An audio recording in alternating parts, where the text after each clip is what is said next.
75 rupees. जमती है ऊपर, बहुत जमती है हमारे फ्रिज में इसमें। हाँ वो यही खराब है आपका बस।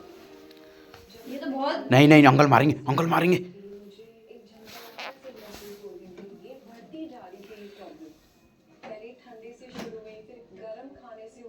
आजकल तो यहाँ नहीं जम रहे तो बर्तनों पे जम रहे हैं, नहीं तो यहाँ फुल रहता है।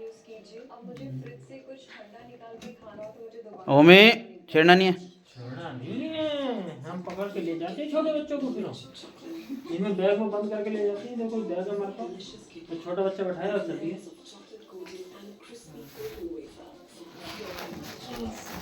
दूर है ना हम तो, ये पता चल गया यार जा रहे हैं। छोटा पड़ रहा है क्या? हाँ तो गर्मियों में पानी की बोतल है, साइड के भी तो टूट जा रहे हैं, इसमें बोतलें नहीं आती बड़ी, ये चीज ये? बड़ी बोतलें नहीं आती है।